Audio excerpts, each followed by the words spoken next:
अस्सलाम वालेकुम और वेलकम टू ज़रा हटके। मैं हूं ज़रा खोड़ो, मेरे साथ है शाज़ीब जिलानी और आज कॉल इन डे है और हम आपकी ही बातें सुनेंगे और कोशिश करेंगे कि आपके जवाब दें अगर कोई बहुत ख़तरनाक सवाल ना हो, नहीं तो फिर हम वैसे ही मतलब तेल कर देंगे। पहले कॉलर है कामरान अली फ्रॉम नवाबशाह। अस्सलाम वालेकुम कामरान भाई। वालेकुम अस्सलाम।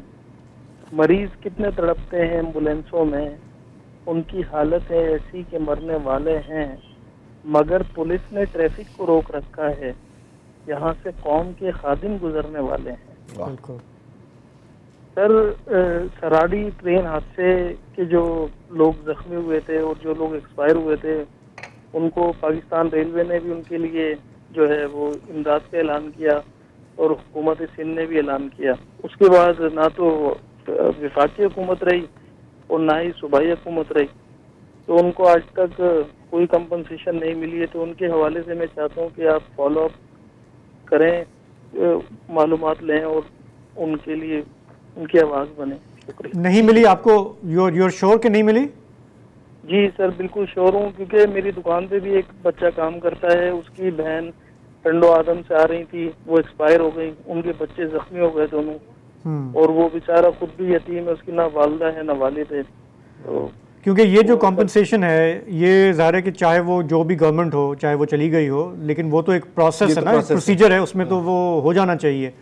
लेकिन अब आपने उस प्रोसीजर के तहत नहीं मिली है, स्टेट लाइफ के थ्रू मिलनी थी उनको, और जख्मियों के लिए भी ऐलान किया था, लेकिन कोई एक कौड़ी भी नहीं मिली अभी तक। अच्छा, चलें, ठीक है। ये कब हुआ था ये वाकया? मेरे ख्याल कुछ अगस्त में हुआ था। अगस्त में हुआ था ना, इसी साल हुआ था।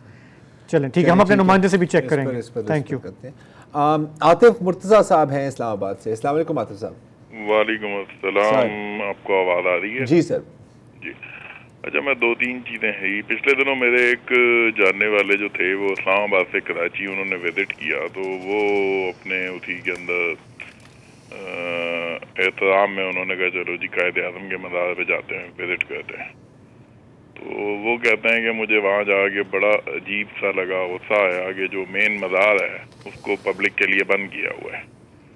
और जब वजह पूछी गई तो उन्होंने कहा जी यहाँ पे पिछले कुछ अर्से से वो हुल्लड़बाजी के वाक़यात इस तरह के होते हैं कि लोग आते हैं, वो इस तरह की हरकतें करते हैं, तो मजबूरन हमें मज़ार बंद करना पड़ेगा। तो आई थिंक इससे बड़ी हमारे लिए क्या डिसग्रेस हो सकती है कि कायद आज़म का मज़ार जो हमारे फाउंडर है उसको ही हमने बंद करके रखा हुआ है, क्योंकि आवाम संभाली नहीं जा रही। हाँ, ठीक है जी। अच्छा, मतलब वैसे तो वो ओपन होता है ना पब्लिक के लिए, लोग जा सकते हैं। तो अब पता नहीं ये कोई ब्रीफली उन्होंने बंद किया है, वहाँ पे कोई इंसिडेंट हुआ है। ये कब की बात हुई आतिफ साहब?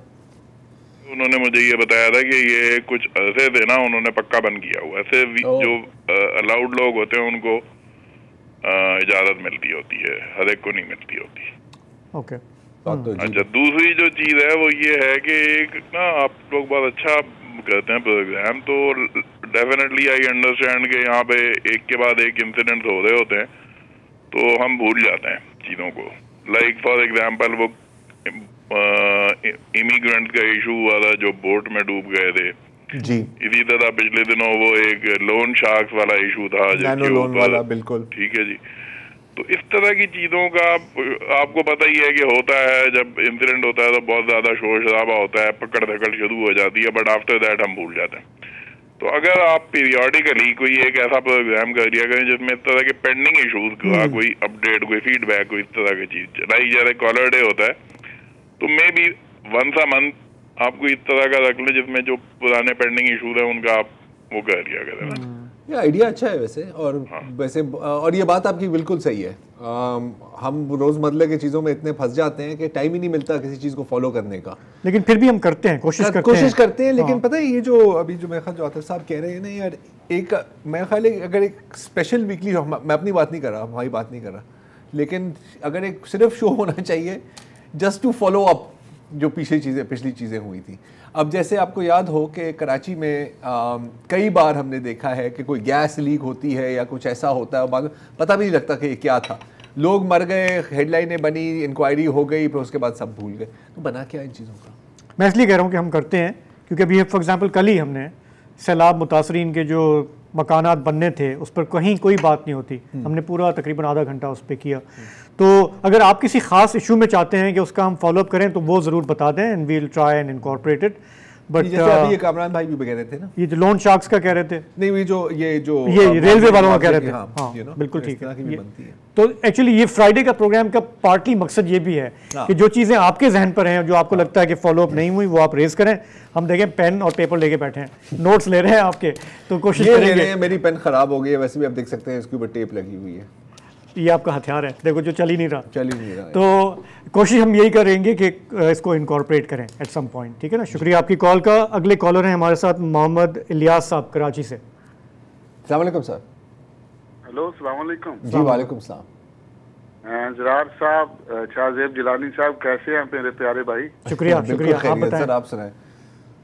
अल्हम्दुलिल्लाह, आज मैंने आपसे ये गुजारिश करनी थी कि ये पाकिस्तान को ये बड़े बड़े लोग जो हैं कब तक ये बुचड़ बन के इसको खाएंगे? जब तक हड्डियां नहीं बचेंगी। मसला ये फिर वो गोंद बनाने के लिए बेच देंगे। हाँ, इंडिया को सबको कहते हैं, मोदी को बुचड़ कहते हैं। हमारे इस मुल्क में कितने बुचड़ है, इनको कौन पकड़ेगा? ये देख लें आप, एक मैं मिसाल दे रहा हूँ, आप इसको थोड़ा सा हाईलाइट करें ताकि हमारी अदलिया सुने, आला अदलिया कोई एक्शन ले। ये हमारे चेयरमैन नैब एक होते थे, जावेद इकबाल साहब। जावेद इकबाल साहब नैब से भी तनख्वाह ले रहे हैं, और उन्होंने ली है, उन्होंने लापता कमीशन से भी तनख्वाहें ली हैं, और उन्होंने जज की रिटायरमेंट के बाद भी तनख्वाहें ली हैं।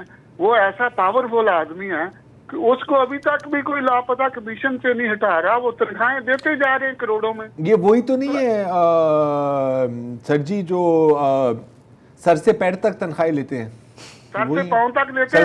नैब में जाके भी इसने अपने दौर में फुल करप्शन की होगी, जैसे तैयबा गुल को हरासा करता रहा, और इसी तरह लोगों को पैसों के लिए भी हरासा करता होगा। ऐसे लालची बुच्चड़ लोगों की क्यों नहीं बंद करते? इनका एहतसाब क्यों नहीं होता इस मुल्क में? कौन करेगा भाई? आप कोशिश करो, हाईलाइट करो ऐसे बुचड़ों को। ओके, ठीक है, थैंक यू। वैसे जावेद साहब को कई दफा हाईलाइट किया है, लेकिन कोई फर्क तो नहीं पड़ता। अच्छा, आई एम नॉट अवेयर कि क्या अभी उनको तनख्वाह कैसे मिल रही होगी, क्या ये चेक करना होगा, मतलब चेक करना। अगर ओहदे पे नहीं है उनके, वो I don't know pension retirement, वो लापता कमीशन पे अभी भी नहीं है, मेरा नहीं ख्याल। ओके, मुझे नहीं पता, मुझे ऑनेस्टली पता करना होगा। लेकिन ब्रॉडर पॉइंट इनका सही है कि जो लोग मुतनाज़ा हो जाते हैं और वो जाते हैं, उनको अपने पर्क्स एंड प्रिविलेजेस जो हैं वो क्यों मिलने चाहिए। और ये बात हमने इस हफ्ते भी देखी, जब हमारे 2 जजेस रिटायर क्या हुए, इस्तीफा दिया। इस्तीफा के बाद तो उनको पर्क्स एंड प्रिविलेजेस मिलते हैं। अच्छा लूपहोल है। हाँ, तो काश मेरे पास भी होता है ऐसा। तो ब्रॉडर पॉइंट इनका ये है कि क्यों जो है ना, अगर आप पे एलिगेशंस हैं तो पहले आपको उनको फेस करना चाहिए। एनीवेज, आगे बढ़ते हैं। हमारे पास फलक साहब है फैसलाबाद से। फलक शेर साहब है इस्लामाबाद से। अस्सलाम वालेकुम सर। वालेकुम अस्सलाम रहमतुल्लाहि व बरकातहू। क्या हाल है आपके? अल्हम्दुलिल्लाह सर, कैसे हैं? शुक्रिया जी। मैंने ये पूछना था कि एक पूरा हफ्ता आपने पिछला जो लगाया है उसमें आप लोगों ने इसराइल के ऊपर कोई प्रोग्राम में कोई टाइम नहीं दिया। बिल्कुल ऐसा नहीं है। वो खास वजह थी, वो दिल में फिर बस आपने देखे नहीं प्रोग्राम, ये भी प्रेशर आ गया सर। बात सुन ले सर। हेलो, प्रेशर आ गया। सुने क्या कह रहे हैं? प्रेशर आ गया। किसका प्रेशर आएगा? नेतन्याहू मुझे कॉल करेगा यार। हमें प्रेशर पड़ता है अपनों से, गैरों से नहीं। और दूसरी बात है, बॉस क्या बात कर रहे हैं यार, पूरे हफ्ते हमने किया है। अक्टूबर 7 से कोई ऐसा दिन नहीं गुजरा होगा जिसमें हमने नहीं किया। मैं गिनवा देता हूँ ना, गिनवा दे। उस दिन देखें जब आलमी अदालत इंसाफ में जा रहा था जनूबी अफ्रीका, हमने ठीक ठाक उसकी पूरी डिटेल बताई। फिर हमने फॉरेन ऑफिस की स्पोक्स पर्सन से हमने पाकिस्तान का पॉइंट ऑफ व्यू लिया।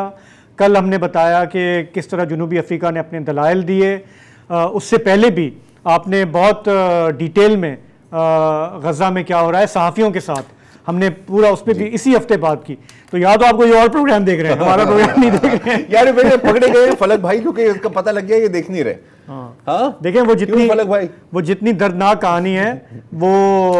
अच्छा, अब आप जाएं, आप चेक करें। और मैंने सुना है कि फैसलाबाद में एक बड़ी मशहूर पुलाव होता है, मुर्ग पुलाव होता है। और अगर आपने देखा कि हमने शोज किए हैं पूरे हफ्ते, तो फिर आपको हमें मुर्ग पुलाव खिलाना पड़ेगा। सही है? नहीं, आपने इस हफ्ते पूरे हफ्ते शो किए हैं, उससे पिछले हफ्ते मिस किया था मैंने। पिछले हफ्ते किया था। कहाँ मिस किया? पिछले हफ्ते हमारे स्पेशल प्रोग्राम्स थे। पिछले हफ्ते स्पेशल प्रोग्राम थे जी। ओके, सही है, उसका गिला ठीक है, वो अगला बनता है आपका। असल में फलक भाई हुआ क्या, अप्रिशिएट करते हैं। नहीं, मैं आपको बताता हूँ फलक भाई हुआ क्या था। कहीं से भी नहीं मिलती। नहीं, मैं आपको बताता हूँ फलक भाई हुआ क्या था। हम लोग गए थे छुट्टी पर। साल में हम एक हफ्ता इस तरह हमेशा करते हैं, कभी कभी ज़्यादा भी करते हैं।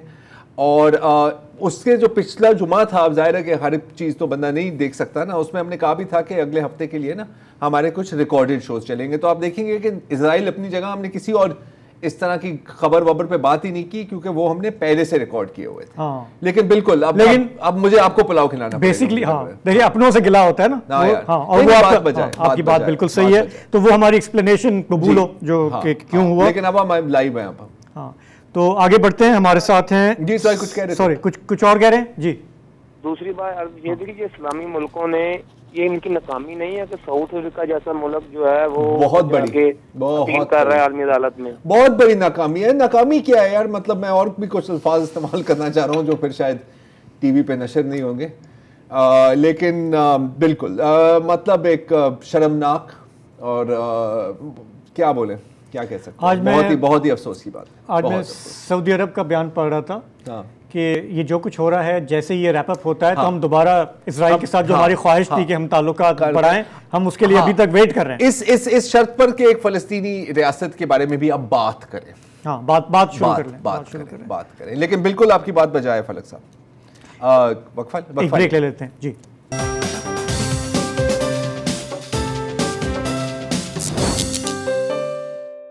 जी, तो आपकी हम कॉल्स ले रहे हैं। अगले हमारे कॉलर हैं कराची से शिहाद सिद्दीकी। अस्सलाम वालेकुम। अस्सलाम वालेकुम जनाब। पहला सवाल मेरा ये दो है आज। एक तो कराची की तरक्याती काम क्या रोक दिए गए हैं? कराची यूनिवर्सिटी से लेके और वहाँ से जो ग्रीन लाइन, कौन सी ब्लू लाइन, रेड लाइन बन रही थी, सारे काम रोक दिए गए हैं। एक डेवलपमेंट के काम रोके गए हैं या इसका कोई टाइम फ्रेम होता है कि भाई 1 साल में होगा, 2 साल में होगा या 7 साल में जाके, जैसे ग्रीन लाइन तैयार हुई थी, ऐसे ही लोगों को कम से कम इतना तो बता दें, टीवी पे आके चाहे मेयर बता दे या वजीर आला बता दे कि ये 7 साल 5 साल की आपको पनिशमेंट है, इस वक्त तक ये काम जारी रहेगा। ये ऑटोमेटिक रुक जा रहा है, ऑटोमेटिक चल रहा है। एक सवाल ये। दूसरा, हमारी जो सेनेट है वो किस मुल्क की सेनेट है? कोई आता कानून उन्होंने लाए और उन्होंने कहा इलेक्शन पोस्टपोन कर दो और आगे कर दो। अच्छा, वो पास भी हो गया, सबमिट भी हो गया और वो हर पार्टी ओन भी नहीं करने को तैयार कि हमने नहीं कहा। तो उस दिन ऐवान नुमाइंदा ऑपोजिशन दोनों कहाँ गायब थे? फिर आके दोनों ने तो क्यों नहीं उसको परसू किया? ये मेरे दोनों, ये आपके बहुत अच्छे सवाल हैं, दोनों अच्छे सवाल हैं। दूसरे से शुरू करते हैं कि सेनेट में ये क्या हो रहा है। देखिए, ये हमारे यहाँ बाज़ लोग कहते हैं ज़रा ये जमहूरियत का हुस्न है, ठीक है। तो अब इनका बड़ा पॉइंट ये है कि जो पॉलिटिकल पार्टीज़ हैं, how come they don't even know. तो देखें, बात ये चल रही है कि हमारे जो सेनेट के चेयरमैन है ना, जिनके सेनेट चेयरमैन बनने से हमने कहा कि जी बलूचिस्तान की महरूमियाँ ख़त्म हो गई, तो वो सुनने में आ रहा है कि बहुत मुतहर्रिक हैं।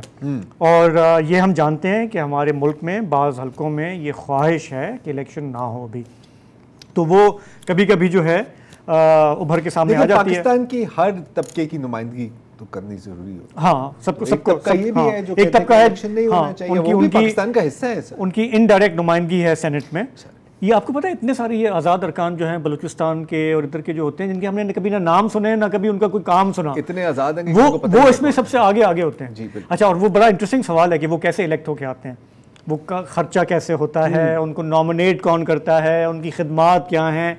तो सेनेट की तरफ ना ही जाएँ तो बेहतर है।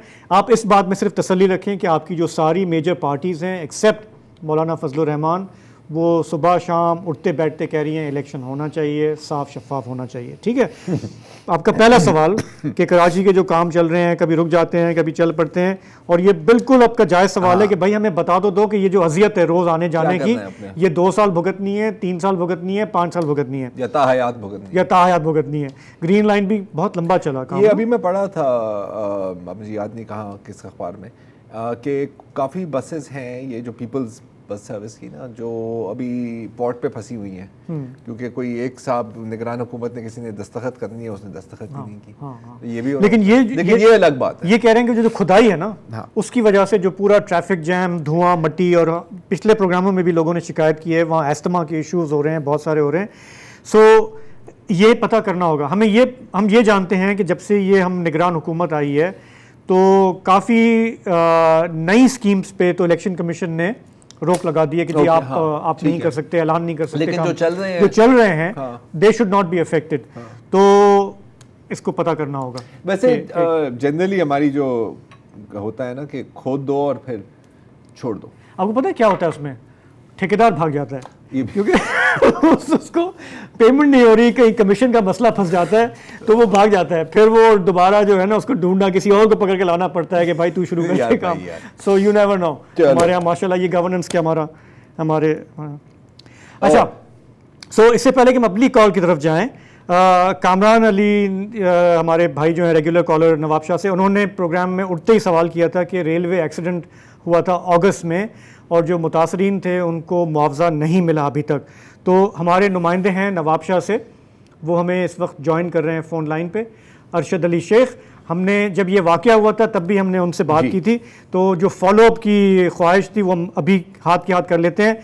बताइए कि ये जो शिकायत आई है कि बाज़ लोगों को अभी तक मुआवजा नहीं मिला, क्या ये सही है? जी बिल्कुल, उनकी शिकायत जायज़ है। अगस्त के जो ट्रेन का हादसा हुआ था सरारी रेलवे स्टेशन के करीब, उसमें तकरीबन 29 अफराद जो है जहाँ वक़ हुए थे, जबकि तकरीबन 53 से ज़्यादा अफराद शदीद जख्मी हुए थे, जिनके लिए हुकूमत ने मरने वालों के लिए और जख्मियों के लिए मुआवजे का ऐलान किया था। लेकिन अभी तक वो मुआवजा, ना मरने वालों को मुआवजा अदा हो सका है और ना जख्मियों को वो मुआवजा दिया जा चुका है।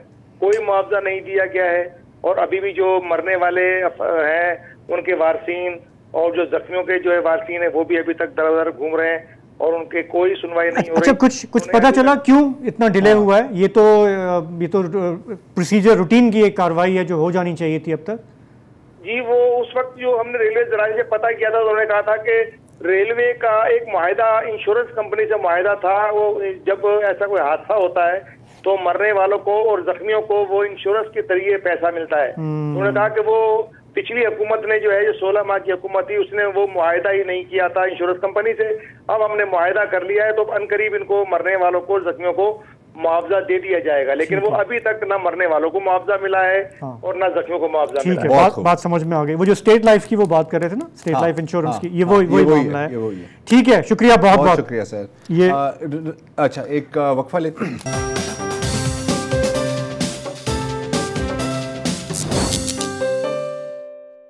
वेलकम बैक जी। हमारे अगले कॉलर हैं राहील अशर कराची से। अस्सलाम वालेकुम राहील भाई, 2 बातें हैं 3 बातें हैं?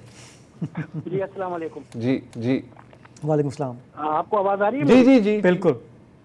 अच्छा, मैं बात करूंगा आप लोगों की इजाजत से। ये जो सुप्रीम कोर्ट के हमारे 2 मुअज़्ज़ज़ इजाजत है आपके पास, उसके हवाले से देखें, मेरा एक छोटा सा ये मेरी अपनी जाती राय है कि आप इस्तीफा देते हैं तो इसका मतलब कि आप अपना मैदान छोड़ के चले गए। देखिए, काजी फैज ईसा साहब की मिसाल आपके सामने है, उनकी और उनकी मिसेज के साथ क्या कुछ उन्होंने झेला। वो फ्यूचर के चीफ जस्टिस थे, उनको पता था कि जी मैं इस केस से निकलूंगा, बाहर निकलूंगा। देखिए, समझ में नहीं आई कि एजाजुल एहसन साहब अक्टूबर में चीफ जस्टिस ऑफ पाकिस्तान बन रहे थे और उनके खिलाफ कोई अभी रेफरेंस आया नहीं था। मीडिया में मुख्तलिफ न्यूज़ आ रही थी, पता नहीं वो सच्ची थी या झूठी थी।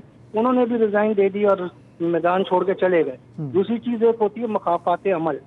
छोटी सी बात करूंगा, मियाँ साहब का मैं कोई सपोर्टर नहीं हूँ, पर उनके साथ पनामा में करने वाले जजेस एक एक करके साकिब निसार, आसिफ सईद कोताब, गुलजार बंदियाल, एजाजुल एहसन, बाकी कहाँ हैं आज? किसी मीडिया में आते हैं, किसी के सामने आते हैं? देखिए, मखाफात अमल है, ये सारी चीजें, ये इस चीज का आप मुझे जरूर जवाब दीजिए। बहुत शुक्रिया। कर दिया तो सब कुछ है ना उनके पास यार।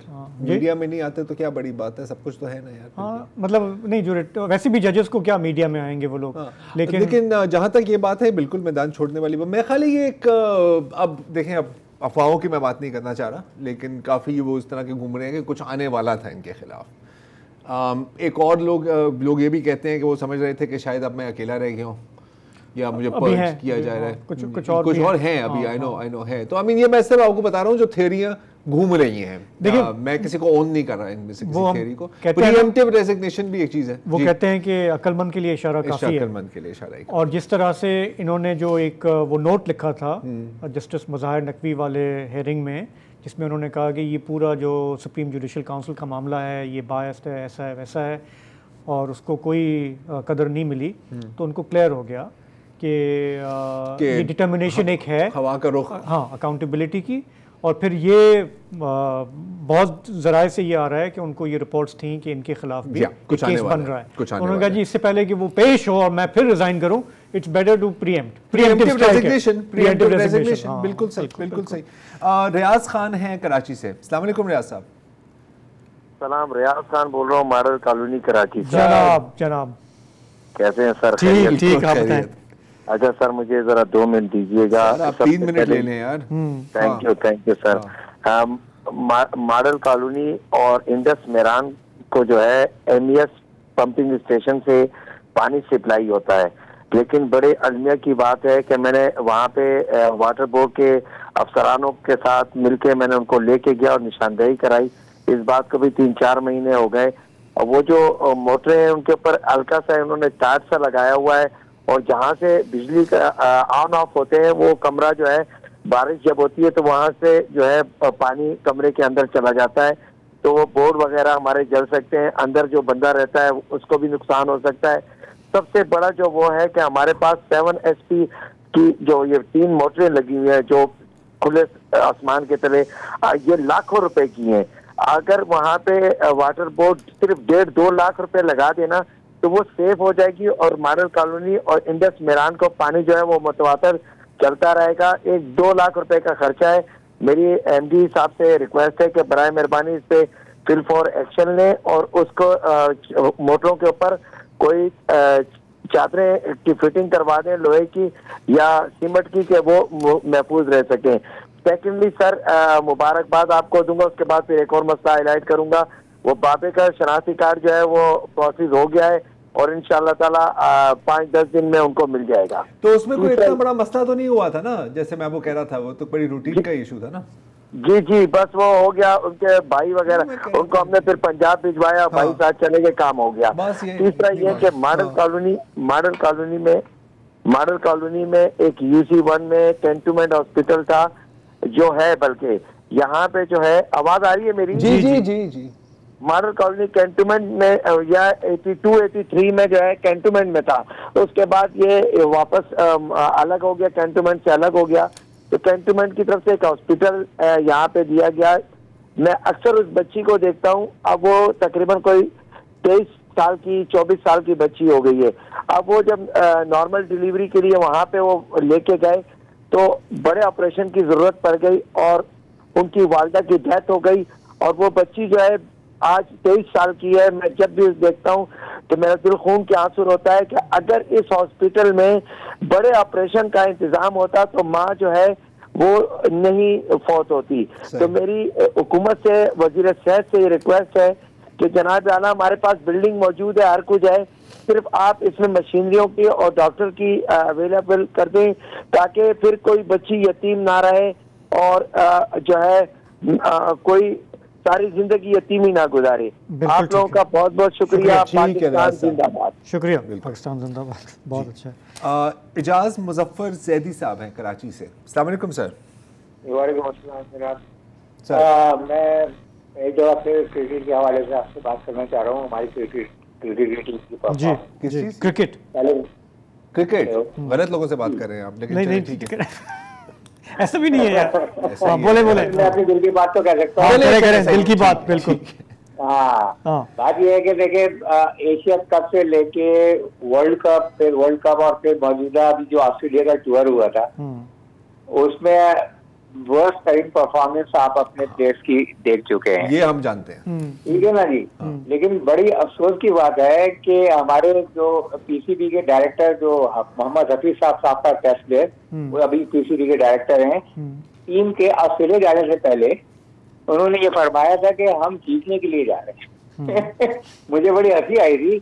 मुझे अंदाजा था कि ये जब इनकी एशिया कप में और जब वर्ल्ड कप में परफॉर्मेंस है तो वहाँ और वो ऑस्ट्रेलिया की बाउंड्री क्रिकेट पे इनके जो बैट्समैन है वो क्या खेलेंगे, क्या परफॉर्मेंस देंगे from first day of first test match to third day to final day of third test match. उसमें आप परफॉर्मेंस देख लें, उनकी बॉडी लैंग्वेज का अंदाजा लगा लिया होगा आपने कि वो हारने के लिए खेल रहे थे जनाब। और बड़े अफसोस की बात है कि लाहौर में नेशनल क्रिकेट एकेडमी बनाई गई है प्लेयर्स की परफॉर्मेंस को बढ़ाने के लिए और उनकी रिहेबिलिटेशन के लिए। हाई परफॉर्मेंस सेंटर भी बनाए गए हैं। ये किस लिए? क्या सिर्फ ये तनख्वाह लेने के लिए बनाए गए? पीसीबी के जो सरबराह हैं वो सियासी बुनियाद पर अब इस वक्त बड़ा जमान है। तो जब सियासी बुनियाद पर जब सरबराही जो है वो बड़ा जमान होंगे तो फिर ऐसा ही होगा, क्या होगा, ऐसा ही होगा, बॉटम क्या होगा, ऐसा ही होगा। तो बात ये है कि मुझे बड़ा अफसोस होता है देख के, मेरा बड़ा मैंने भी क्रिकेट खेली है, मुझे अंदाजा है कि इस टीम के प्लेयर्स क्या हैं। आज भी काफी बुरी खबर आई ना एक मैच की। बात यह है कि आपके शाहीन आफरीदी जो है मेन बॉलर थे, तेज बॉलर, इन पे बड़ा इत्तेफाक किया गया था, वो अनफिट थे। उनको अनफिट, वो जब अनफिट थे उनको लेके कैसे गया, लाया गया उनको बाकायदा टीम में, इसलिए कि बस मैं कुछ कहना नहीं चाहता, मेरे पास अल्फाज नहीं। बस सही है, हम समझ गए सर, सब समझ गए। अबरार अहमद वो भी मेन बॉलर थे हमारी टीम के, वो भी अनफिट थे। क्या वो जॉयस्टिक के लिए गए थे कि अबरार अहमद उनको तो खिलाई? और अब आप देखें ना हमारे बैट्समैन जो है उनके पास कंसिस्टेंसी है किसी किस्म की, ना हमारे पास बॉलर जो है वो अच्छी परफॉर्मेंस दे सकते हैं। और वन साइडेड हारते हैं, अफसोस इस बात के, चले हारे, परफॉर्मेंस तो देने समझता हूँ, बस ये दिल जलता है जनाब अली। अब मैं क्या कहूँ, आपने अपने दिल की भड़ास निकाली। आपका बहुत बहुत शुक्रिया। सुने, थोड़ी सी मेरी इल्म से भी इजाफा हुआ है। आपको क्रिकेट से कोई एलर्जी तो नहीं है ना? नहीं, एलर्जी नहीं है, मुझे बस शौक नहीं रहा कभी भी। ओके, कैसे पाकिस्तानी हो यार? तुम्हें है? मुझे है। कैसे है? जब इंडिया पाकिस्तान फाइनल में खेल रहा वो तो मैं भी देखता हूँ, लेकिन वो मतलब क्रिकेट की बात नहीं है, वो एक और सीन होता है। बट मैं ऑब्सेसिव नहीं हूँ। तो ऑब्सेसिव मुझे भी लोग ये कहते हैं कैसे पाकिस्तानी हो यार, if you don't care about cricket. नहीं, मैं तो कहता हूँ कि बंदा जो चाय नहीं पीता वो कैसा पाकिस्तानी है। अच्छा, ओके, ठीक है, ये भी एक पैमाना है, पाकिस्तानी होने का ये भी एक पैमाना है। और स्पेशली अगर आप साहब, मैंने कुछ साफियों से मिला जो चाय नहीं पीते यार, ये तो मतलब कुछ साफियों से मिला जो कुछ भी नहीं पीते। नहीं, ये तो ऐसा तो हो ही नहीं सकता। ओके, आगे बढ़ते हैं। शरीफ मलिक हमारे साथ नहीं, पहले हमारे शरीफ मलिक साहब हैं। शरीफ मलिक साहब हैं जी। अस्सलाम वालेकुम सर। वालेकुम सलाम जी। शरीफ मलिक जोराबाद से खुशाब से। जी सर। जी शरीफ मलिक सर जोराबाद से खुशाब से। कैसे हैं आप? ठीक ठाक हैं? शुक्रिया। सर फलस्तीन के बारे में अभी एक दोस्त शिकवा कर रहे थे कि मतलब आपके चैनल पे मैं हर दफा देखता हूँ, हर वक्त तकरीबन डेली कोई ना कोई प्रोग्राम जो है वो फलस्तीन के बारे में बात करते हैं। देखिए फलस्तीन का जो मसला है ना, फलस्तीनियों ने जो कुछ किया है ना इस दफा, दुनिया में कई लोग जो है कह रहे हैं कि जी ये गलत अटेम्प्ट की गई है, इस तरह नहीं करना चाहिए था। देखिए फलस्तीनियों ने इस दफा सबसे कारी ज़रब लगाई है इसराइल को। यूं समझें कि इसराइल की रियासत जो है वो नीस्तो नाबूद हो चुकी है, उसे टाइम कुछ लग सकता है इसको कोलैप्स करने में। I agree. देखें इसराइल में यहूदियों को पूरी दुनिया से लाके बसाया गया था। इस फलस्तीनियों के हमले के बाद यहूदी वहां से भाग रहे हैं। पूरी दुनिया से जो आए हुए यहूदी थे वो वापस जिन जिन मुल्कों से आए थे वहां जा रहे हैं। फलस्तीनियों देखें, जंग जीतने के लिए कुर्बानियां देनी पड़ती हैं। एक ताकतवर मुल्क के साथ फलस्तीन जो इसराइल था, इसराइल को सबसे ज्यादा जोम था अपनी मईशत पे। मईशत उसकी इस वक्त तबाह बर्बाद हो चुकी है। दुनिया में उसकी मसनूआत का बाइकाट किया जा रहा है, उसकी प्रोडक्ट्स जो है वो, ये जो जंग के अखराजात हैं ये कब तक ये बर्दाश्त करेंगे? अभी तो अमेरिका बर्दाश्त कर रहा है। हौसी बागी भी इसमें शामिल हो गए हैं। जी, ठीक है ना जी। तो इसमें कुछ वक्त लग सकता है, लेकिन अल्हम्दुलिल्लाह इंशाल्लाह फतह फलस्तीनियों की होगी। अब तक जो धोखा दिया जाता रहा है ना फलस्तीनियों को कि जी 2 रियासती निजाम बनाएंगे, 2 रियासत एक ही होगी इंशाल्लाह और वो फलस्तीन की रियासत होगी, इसराइल नीस्तो नाबूद होगा। इसे थोड़ा टाइम लग सकता है, लेकिन इसको कोलैप्स होने में अब ज्यादा देर नहीं है। सही, दैट्स एन ओपिनियन। काफी लोग एक्चुअली इजराइल के अंदर भी लोग कह रहे हैं कि यार द क्लॉक इज टिकिंग। एक चीज मैं जरूर कहूंगा कि मतलब 7 अक्टूबर से पहले फलस्तीन का लफ्ज ही नहीं था किसी के लबों पर, और इस तक जितना वो इंटरनेशनलाइज हुआ है और जितना, और अगर इसराइल ने थोड़ी सी रिस्ट्रेंट दिखाई होती तो सारा मलबा ये हमास पे गिर रहा होता अभी, आई मीन इंटरनेशनली। लेकिन आप देख रहे हैं कि इसका बिल्कुल ऑपोजिट है। तो ये बात एक तरह से एनीवे लंबी डिबेट है, लेकिन अभी एक वक्फा लेते हैं, विल बी राइट बैक।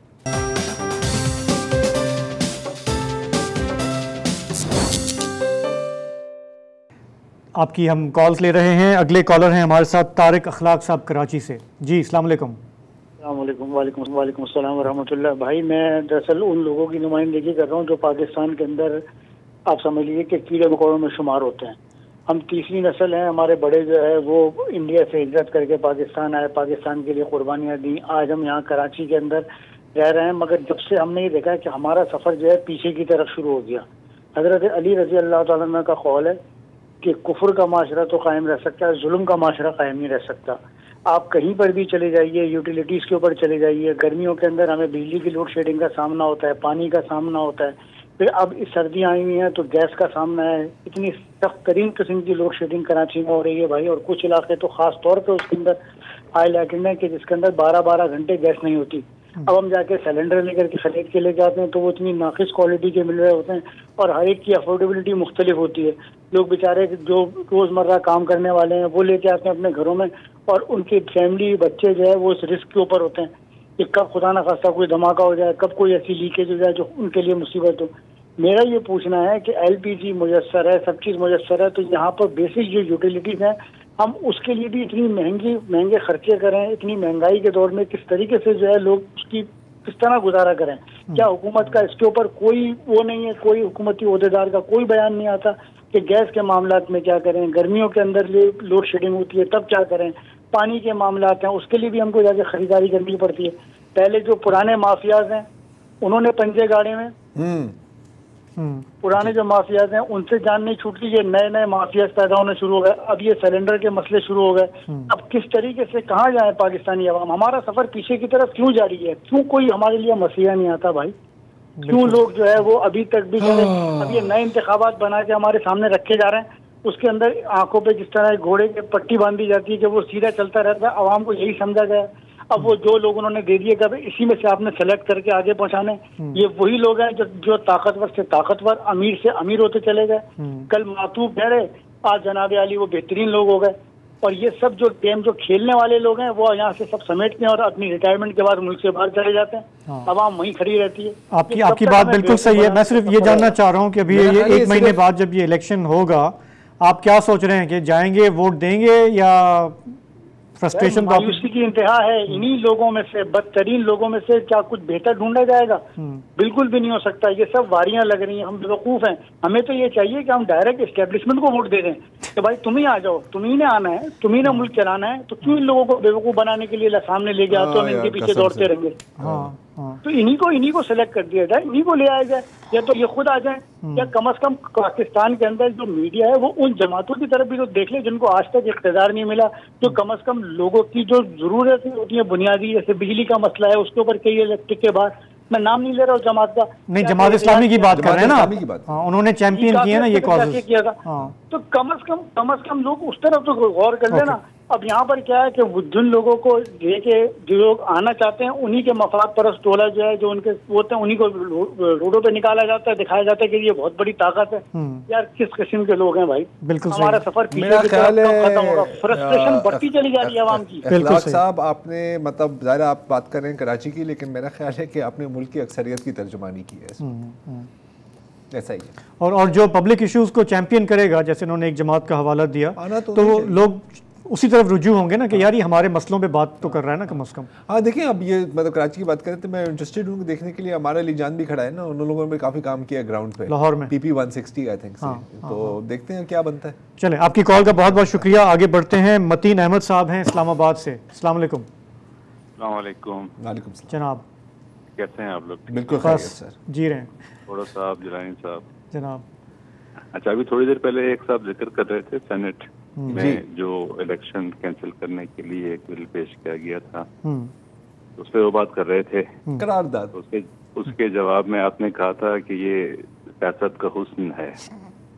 कुछ लोग कहते हैं कि ये सियासत का हुस्न कहते हैं कि सियासत का हुस्न है। तो मैं आज उसी हुस्न पे बात करना चाह रहा था, लेकिन सियासत की नहीं, आज वसूतुल्लाह खान साहब की गैर मौजूदगी में आप दोनों भी काफी हसीन लग रहे हैं। अरे ठीक है ना, तो उनके ना होने से इसका क्या ताल्लुक है? उनके मतलब जब वो होते हैं तो हम ओवर शैडो हो जाते हैं। ये ऐसे लग रहा है मुझे। मैं ये जानना कि सूरज के सामने शमा के हुस्न का राज क्या है? अरे बता यार, आपके हुस्न का राज हमारे हम तुम ये मेकअप है।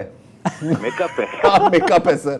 थोड़ा बहुत जो सुर्खी तो नहीं, खैर पाउडर लगता है। मुंह धोने के बाद आप अपने चेक करें, आप पहचानेंगे नहीं। कभी रियल लाइफ में मिले तो नहीं पहचान सकेंगे। लेकिन जैकेट वैकेट भी दे देते हैं। जैकेट तो मेरी अपनी है। लेकिन ठीक है, आपने वो सेनेट के हवाले से भी आपने ऑब्जर्वेशन दी, आपका बहुत यार हमें हसीन कह दिया, आप सेनेट पे आगे यार, छोड़ दो यार। आगे बढ़ते हैं। मुबीनुल इस्लाम साहब हैं कराची से। अस्सलाम वालेकुम जी। जी सर। जरा से मैंने आपसे ये बात करनी थी, हमेशा अक्सर कॉल करता रहता हूँ, सियासत पे बात होती है। सियासत की बात तो अब मेरा ख्याल है मार्च के बाद ही होगी तफसीली। मैंने सिर्फ एक छोटा सा, जिससे जरार खोड़ो साहब भी एक मसले से गुजर चुके हैं, मैं भी, भाई के इलेक्ट्रिक वालों को कोई बताए, आप किसी तरीके से हाईलाइट कर रहे हैं जब सोलर की पाकिस्तान गवर्नमेंट फैसिलिटी है, तो उसके बाद आप जब अप्लाई करें 1 महीने बाद टोकन आता है, उसके 1 महीने के बाद 2-1.5 महीने बाद सर्वे होता है, फिर सर्वे के बाद 2 महीने बाद फिर उनका एस्टीमेट आता है। एस्टीमेट जमा करा के आप भूल जाए मीटर कब लगेगा कुछ नहीं पता। ऐसा ही है 8 महीने, तो इसको कम से कम हाईलाइट करें। मेरी बड़ी जरूरत है कि गवर्नमेंट मतलब कुछ तो करे। जब गवर्नमेंट तो मना कर देगा भाई लोग ना लगवाएं। आज ये 4 महीने हो गए जब याद हो जरार खोड़ो साहब, मैंने आपसे बात की थी। याद है मुझे सर, याद है। हाँ, मैंने भी भुगता है, यही भुगता है मैंने। हाँ, तो ये मतलब कोई हाईलाइट करे ना, मतलब अगर आप मतलब आसन ने वैसे भी लिखा है, उन्हें भी, उनके सीईओ को भी मैंने मेल डाली है कि मतलब कुछ कोई तो जिसमें उनको कोई नुकसान नहीं है, उनको फायदा ही हो रहा है। हम वही का कस्टमर वो हो रहा है, लेकिन उसको कोई नहीं होता है। दूसरी बात एक जरा भाई आपसे दरख्वास्त कि कभी जब फारिग हो, जैसे पिछले साल आपने दिसंबर के एंड में बहुत अच्छे प्रोग्राम किए थे, आपको याद होगा। जी जी जी। हर हवाले से, तो वो उसको इस साल आपने शायद नहीं किया, छुट्टियों पे चले गए। तो नहीं तो मुझे सॉरी मैं समझा नहीं। इस साल भी हमने रिकॉर्डिंग की थी, लेकिन वो ज्यादा इंटरव्यू किस्म की थी। आप कौन से शो? नहीं, पिछले साल तो आपने बड़े प्रॉपर लोगों को बुला के इंटरव्यू किए थे। इस दफा भी प्रॉपर लोग ही थे यार, ऐसा ना बोले। इस दफा बुरे तो नहीं थे। मुस्तफा कुरैशी साहब जो हैं लेजेंडरी अदाकार। अच्छा यार देखिए, जैसे छुट्टी के हवाले से एक बात बता दूं, मेरी शादी हुई थी तो मैं ईद की नमाज पढ़ के आया, मैंने वाइफ से कहा यूनिफॉर्म इस्त्री कर दे, मैं ऐसे इदारे में काम करता था। कहने लगी ईद पे भी, मैंने कहा मौलवी की और हमारी छुट्टी नहीं होती, तो अब उसमें इजाफा कर लें, साहबियों की भी कोई छुट्टी नहीं। यार फिर भी ना बॉस, इंसान तो है ना यार, थोड़ा सा रहम करें हमें। चलिए अपना ख्याल रखें इंशाल्लाह। हम एक्चुअली इलेक्शन से पहले अपनी बैटरी चार्ज कर रहे थे, थोड़ी सी चेक करनी होती है सर। बस आज के लिए इतना ही, और बस अब इजाजत दें हमें। मंडे को आपसे मुलाकात होगी, तब तक के लिए खुदा हाफिज, शब बखैर।